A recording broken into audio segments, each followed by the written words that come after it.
in your opinion, obviously yesterday, Arsenal back to winning ways, beating Crystal Palace home 5-0. Who's in the title race for you, Mick? Well, I think the top four, obviously, that's the most stupid thing I'm ever going to say this evening. Sorry, guys, whoever's listening to me. Yeah, the top four, they're in the title race. I fancy Liverpool, personally. Because of the players that they've got missing. Yeah. I was looking at the list of players that are missing, and then I'm thinking, and they can still play as well as that. You know, Alexander-Arnold, Endo, Matip, Robertson, Salah, Szoboszlai, that's correct, Thiago, Tsimikas. They've got a list of players that could actually all play. Yeah. And then on occasions they've not been playing at Arsenal. Arsenal should have won that game in the Cup. They're still winning though, and that is always a sign for me of a team that when they don't play as well as they possibly can, they don't concede, and then they nick one, they win it. Liverpool seem to be doing that to me. I think they're great. In terms of Manchester City, though, you mentioned about Haaland already. He's key to them challenging Liverpool for the title, right? If Haaland can stay fit. Yeah, well, I prefer Manchester City to do it, of course. Because I played for them. But I think Haaland is that.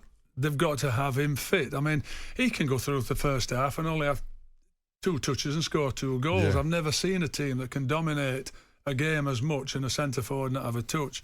And of course, having De Bruyne back, who came back with a bang last week. Different class. That, isn't it funny when you've got such good talent that you think that 2 players can actually make such a difference as well? And they do. Well, they do, because we saw Manchester City go on that run of only winning 1 in 6, and we're thinking there's something missing here. We've seen what's missing there. Like De Bruyne comes back last week, and it just with Manchester City, they always seem to get firing at the right moment. But this is that big one, that big year. Can they win the 4th Premier League in a row? No one's ever done it before. But if one team could do it, it's Manchester City. Absolutely, but they've got to have the players fit as well, and they've got the experience of doing it. I would reckon they're going to games with Pep and they're thinking, we're going to win this. I don't think there's any heavy doubt in their minds. It's a shock when they don't win it. I think others, especially Arsenal last year, when I thought Arsenal would win it, and did they go 7 games then without, was it 7 games without a win? A ridiculous amount of games they went and they didn't pick up enough points, and City caught them. They've got to get shut of that. I think they've got to win the title to get shut of that stigma and not have that in their heads.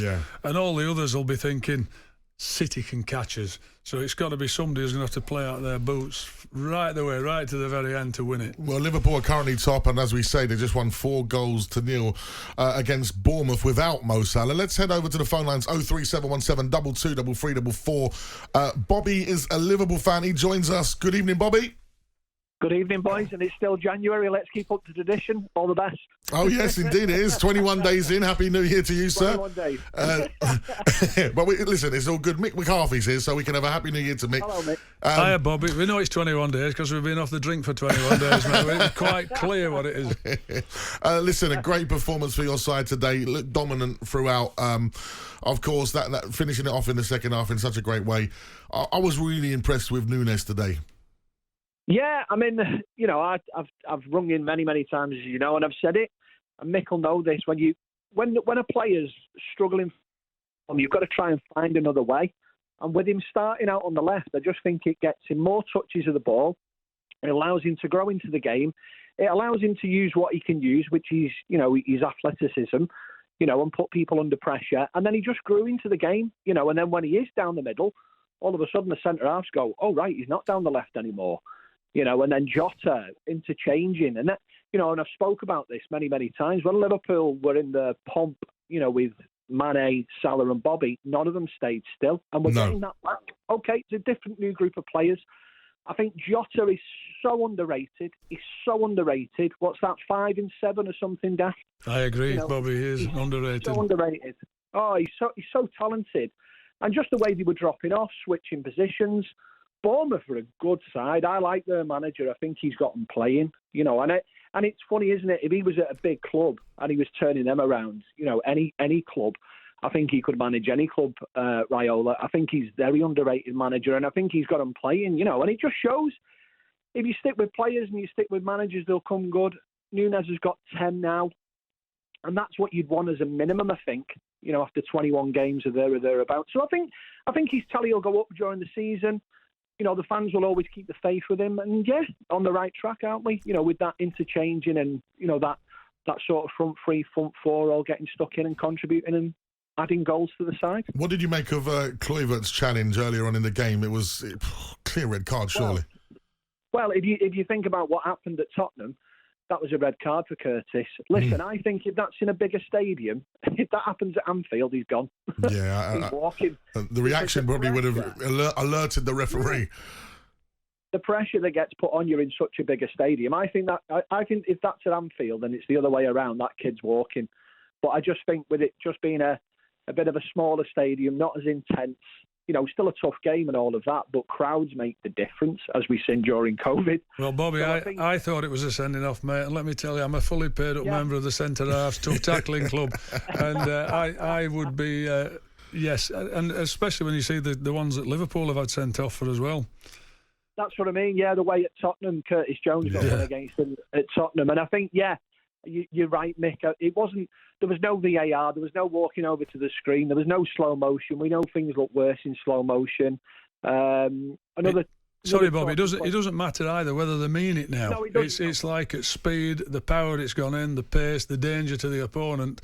And he was very fortunate not to get a red card. I thought so. Bobby, do you think now, looking at the Premier League table as it stands, Liverpool at the top at the moment, doing fantastically well, Mo Salah still to come back, etc., and some other key players, you're 5 points clear, obviously Man City with a game in hand. Is this now your title to lose, Liverpool?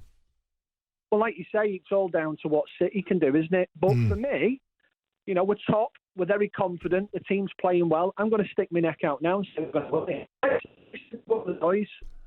And I think this would be, for me, I think, an even more impressive Premier League win for Liverpool if they was to win it this time round. The way that Klopp's rebuilt that team. Well, it's more of a team. It's more of a team effort. This one. Yeah. With everyone that's coming in. Do you know what I really liked? What I think it was Pep Linders that said it last week. They were going, what are you going to do in the transfer market? You've got this person missing, you've got that person missing. He said, well, why have an academy? I think they've got 9 players that are in and around the first team. I think it's the most in the Premier League. 9 players that are in and around that first team. Harvey Elliott, 100 games today. I know, brilliant. Really pleased for him. He's a good lad, Harvey.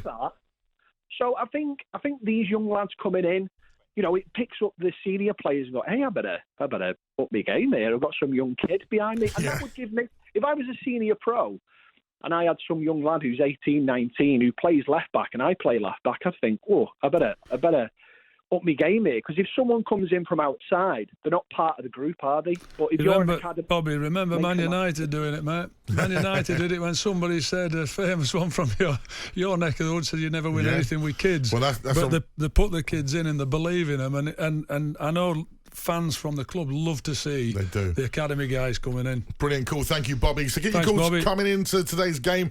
Is it turning out to be a 2-horse Premier title race with Manchester City and Liverpool looking back to their best? I can't write off Arsenal. 5-0 at home against Crystal Palace. I know Palace are in trouble, but you've got to score those 5 goals. And West Ham fans, you must be livid after what happened at Bramall Lane. Is VAR ruining your enjoyment of football after another awful weekend of mistakes? Have you had enough of it? 03717 223344.